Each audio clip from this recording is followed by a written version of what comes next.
Hey everyone, Joshua Kirk here with you once again. Now it's time for episode 207 of Album of the Day, in which for today's album review, I'm going to be reviewing the latest album from a Detroit via Nashville singer-songwriter, multi-instrumentalist, guitar wizard, formerly one half of the White Stripes. So of course, once I've mentioned White Stripes, you know who I'm talking about. The one and only Jack White. He's been around for a while, not only for the White Stripes, but also for a variety of other projects, including the Raconteurs, the Dead Weather, as well as his own solo stuff, which is pretty much the main thing that he's focused on right now. I'm here to review his third solo album, which was released earlier this year on March 23rd, 2018, and the album is called Boarding House Reach. And as you can see, I have this album on vinyl here, and this is by far one of the most surprising records I came across in 2018, one of the most surprising rock records I think I may have stumbled upon this year.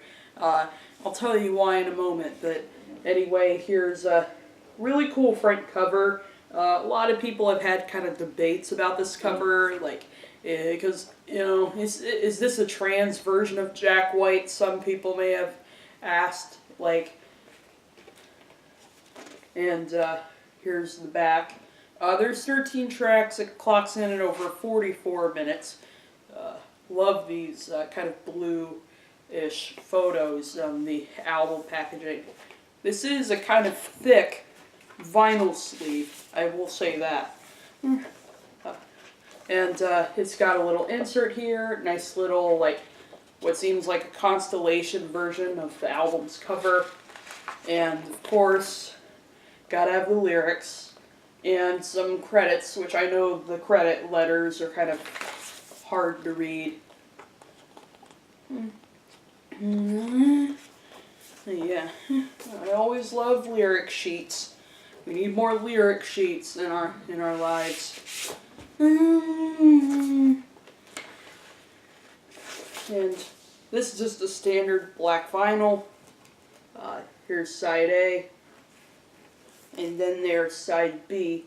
And I know that Jack White's Third Man Records vinyls tend to have thick vinyl sleeves, because I also own the Margot Price album from last year, which also has a similar thing going on. You may remember I reviewed that.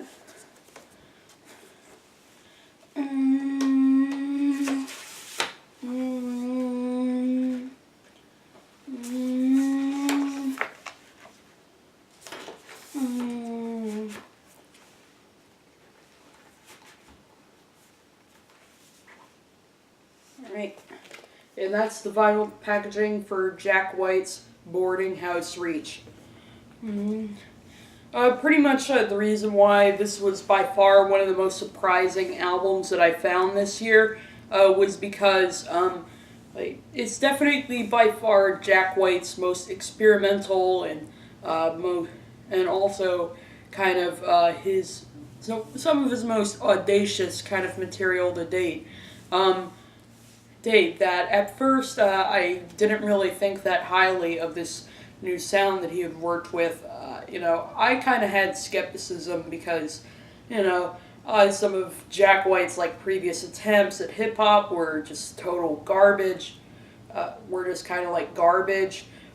So yeah, I wasn't so sure about this album. I didn't really listen to the full thing until August of this year, when I actually had seen that The Needle Drop actually gave this album a positive review, actually gave it probably one of the most positive reviews I've heard of the album, giving it a 9 out of 10 score. And I thought, well, maybe I should check this out. Maybe this could be kind of cool. And upon listening to the full album, finally, I will say this. Boarding House Reach is by far one of Jack White's most exciting and one of his and definitely one of his most sort of adventurous strokes of genius to date. I mean, this is really refreshing considering his last couple of solo records were okay, but just kind of more kind of they just sounded more like acceptable singer-songwriter ballads. But this one, however, you could say this is by far Jack White at his most Jack White here on this album. I mean, opening track, Connected by Love, is a ballad, but it definitely has its extra little oomph that makes it such a bold and just all-around amazing opener for the record, because it just sounds so cinematic.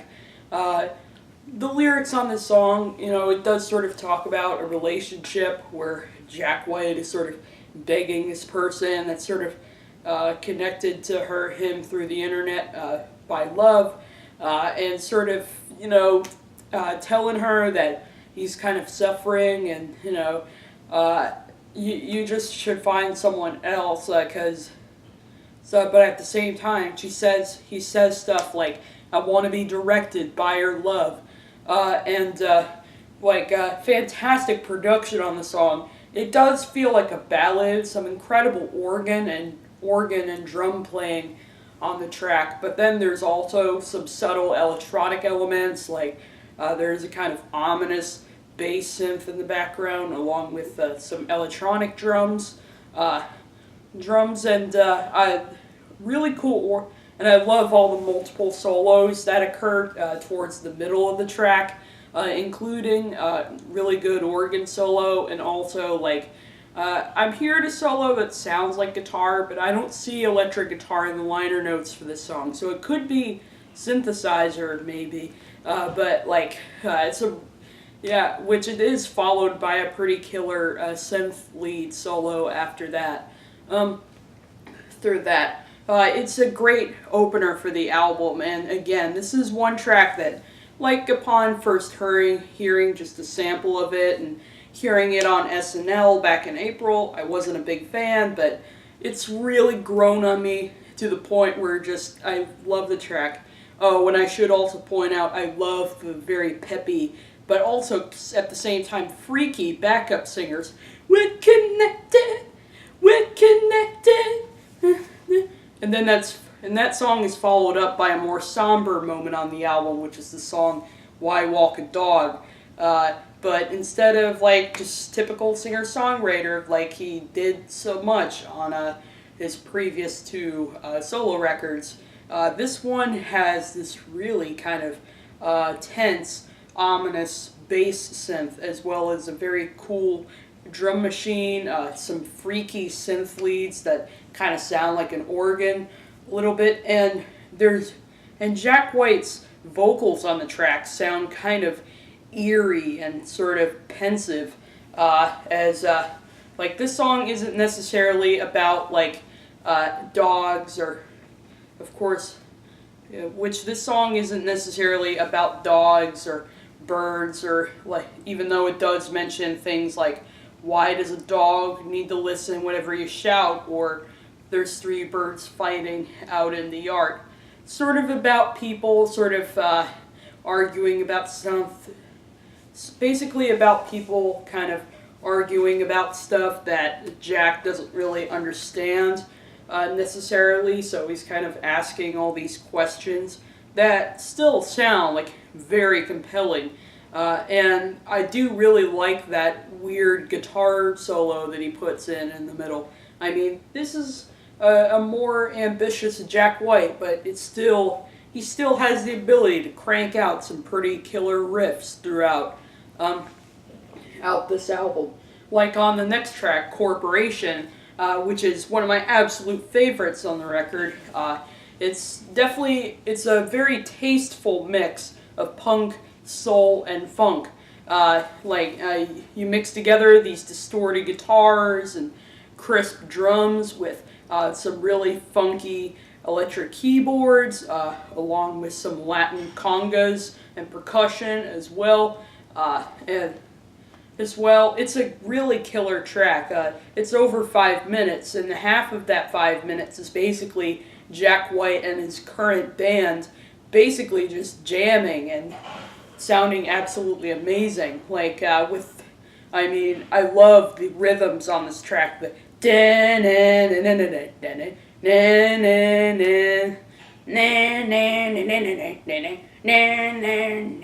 I mean, killer groove on this track. But then there's also one point where it's really noisy and you get these kind of distorted samples of background singers sort of coming in and out on the left and right channel, which is really cool. And then Jack White comes in with kind of this spoken word voice about, I think I'm going to start a corporation. And like sort of asking everyone, who's with me? And stuff like that. And also I love his kind of distorted screaming that it gets into in other parts of the song. He like just really goes nuts on this track, which I love.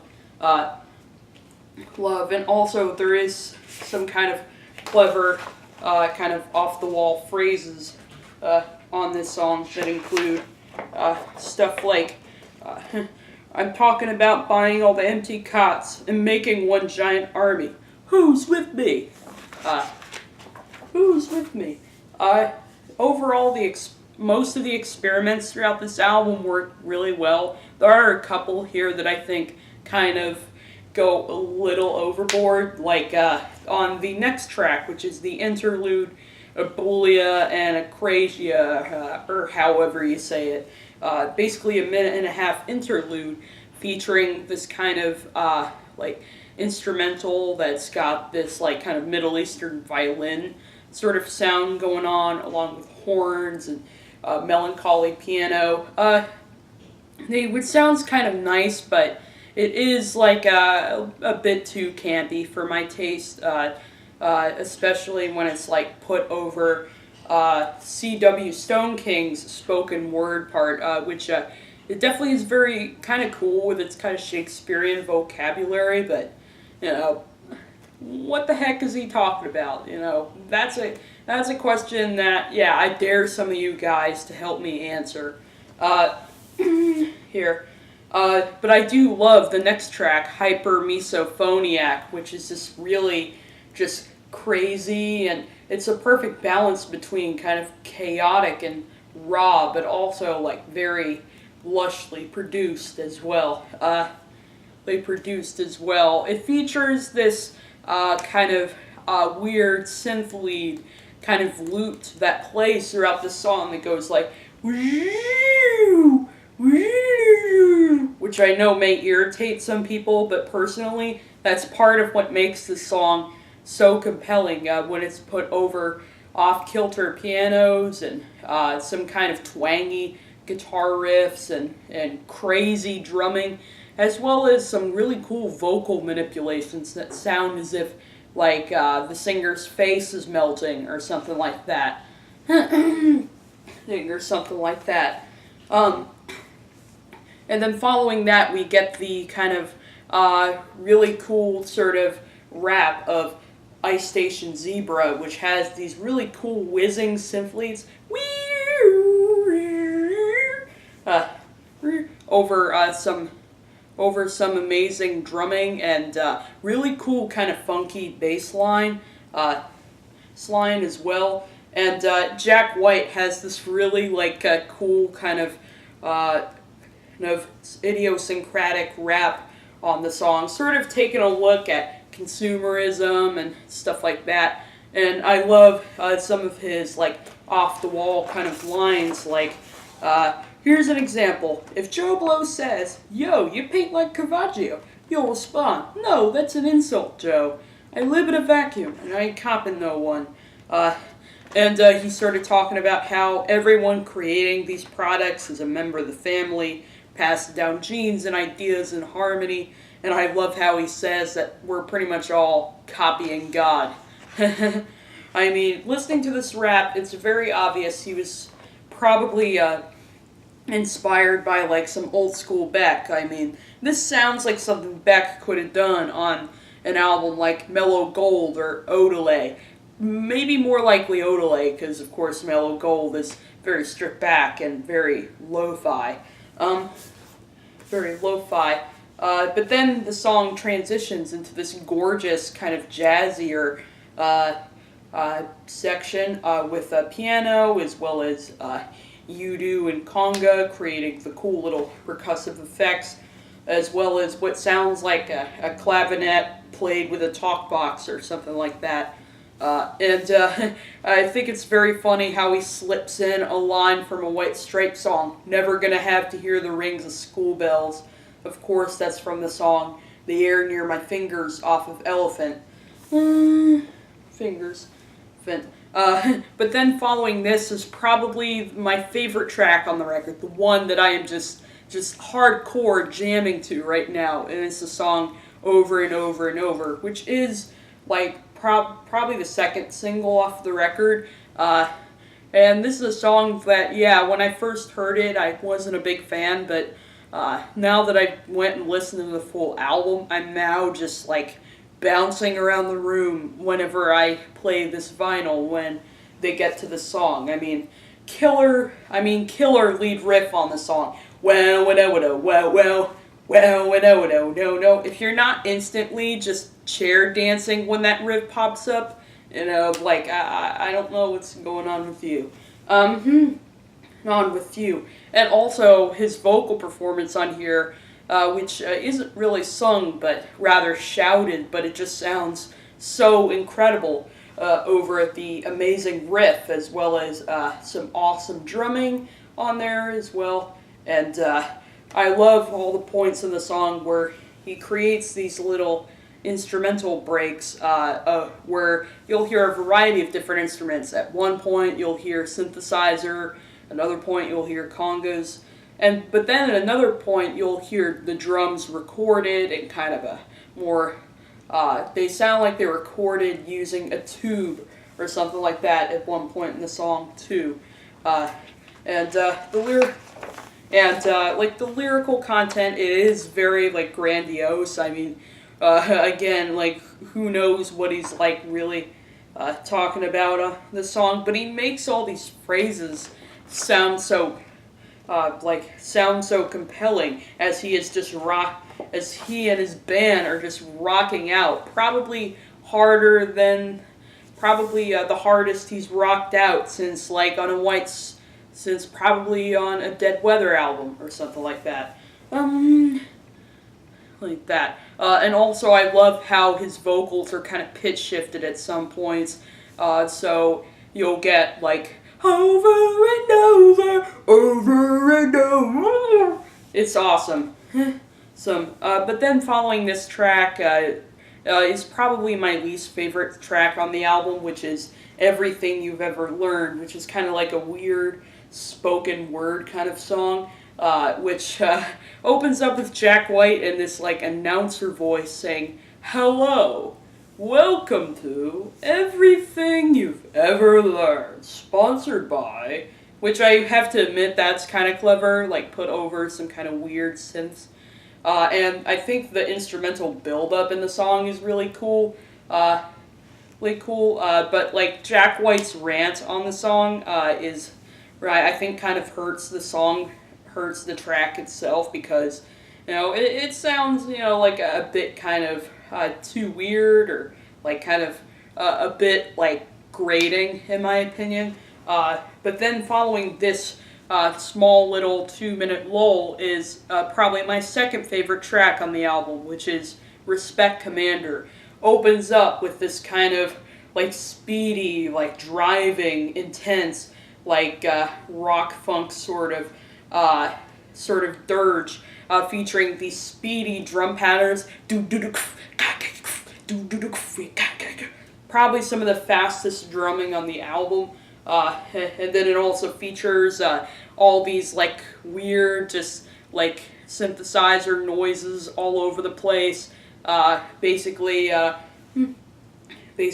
just Jack White is having fun once again. Sure, he is indulging with these sounds, but he's indulging in a very compelling way with some incredible synth leads throughout the song, an awesome psychedelic bass line, as well as a bunch of different percussion instruments. Like you can hear a berimbau kind of in the background, sort of creating a bed. But then the song transitions from this really killer jam into kind of this more bluesy, kind of slower rock jam that features these lyrics about this woman in Jack White's life kind of commanding his respect, and he just can't recollect a better time in his life, and he's this in a moment where he cannot protect her, where he cannot protect his heart from her command. Her command, and Jack's vocal performance in this part is really awesome as well. I mean, he puts a lot of soul into these kind of sung vocal performances that really kind of makes these lyrics win me over. It makes them more easy to comprehend, in my opinion. And then, of course, it does close out with probably Jack White's greatest guitar solo in a while. The next track is a really gorgeous kind of melancholy spoken word piece called Esmeralda Steals the Show, which it is like really like odd, but at the same time it's very just emotionally moving to listen to Jack White sort of talk about this woman who like is totally stealing the show, stepping up to this mic, which he hilariously refers to as a tenor pacifier. Fire like in front of a crowd, but I like how all this buildup is just for this final line in the song where he mentions she just says these 5 words: "You people are totally absurd." The next track, "Get in the Mine Shaft," is another one that I really like off this album. It opens up with these really gorgeous like string synthesizers along with Jack White doing a spoken word, so it sounds like this really odd commercial that he's making up, which does sound really nice and somehow really fits in with kind of the weirdness going on with this album. But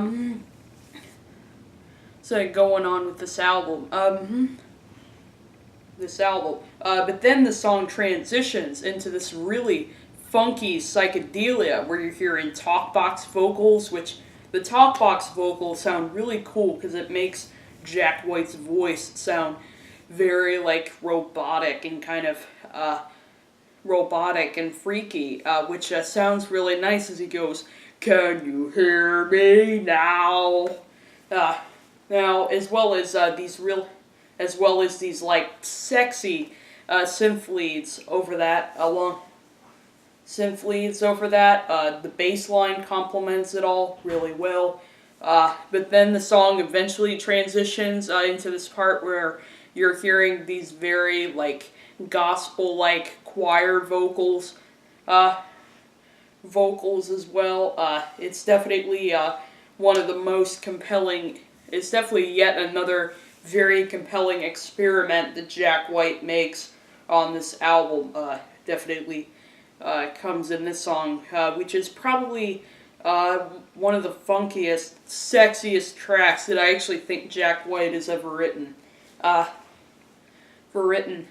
next track, "What's Done Is Done," is another one that really stands out because I love his ability to fuse together organic country instrumentation like piano and a really awesome B3 organ with some electronic elements like the opening. Basically, the first elements you'll hear is an electronic drum machine and eerie synth over some really good lead vocals from Jack White and gorgeous. Like, I think the female backup vocals from Esther Rose go really well with Jack White's voice on the song. It definitely takes your usual country ballad and kind of gives it a little bit of a twist, but it really, like, these elements are used so tastefully together.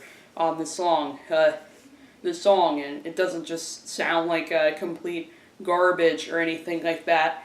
But it definitely does a good job of sort of throwing all your usual ideas out the window, sort of following a really nice organ solo with this really cool kind of sleek synth lead solo.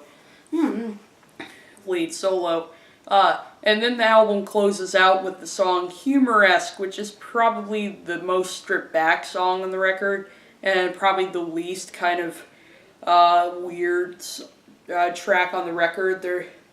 Besides the Abulia and Acrasia song, this is like the only one that's doesn't have any strange electronic elements on there, which it's actually strange electronic elements on there, which I think is kind of part of the reason why this song is yet another kind of lull for me on this album. The track is this kind of, I really like the jazzy kind of organic instrumentation, and Jack White's whispery vocals I think are kind of like very like nice and pleasant, but at the same time the song is just kind of really kind of sleepy and underwhelming. Sure, it's more listenable than the track Wanton Able, the closing track off of Lazaretto, but it certainly is a little bit of a lull, even though that closing climactic finish with really cool piano and drums that are sort of building up, that finish is a pretty satisfying finish to the album. I will say that. Overall, though, Jack White, I think, made a fantastic record that's it's not the most experimental thing you'll ever hear. He's definitely still it still sounds like a Jack White record. White records, like I said, incredible guitar playing throughout and throughout this album. But this time, I feel like he's expanded his palette and really made his most kind of authentically himself record to date, which I definitely can't help but be in awe of that. And really made a record that was really refreshing, and it's definitely, at first I wasn't really, I didn't really care for this direction that Jack White was going in, but as of right now, I'm pretty much happy that he's broken the cycle of writing songs that just sounded like blues rock and garage rock with just kind of a run-of-the-mill singer-songwriter flair. Writer flair. I didn't think I'd be saying this, but I'm going to have to go with an 8 out of 10 for this new Jack White album, Boarding House Reach. And I'll see you for episode 208.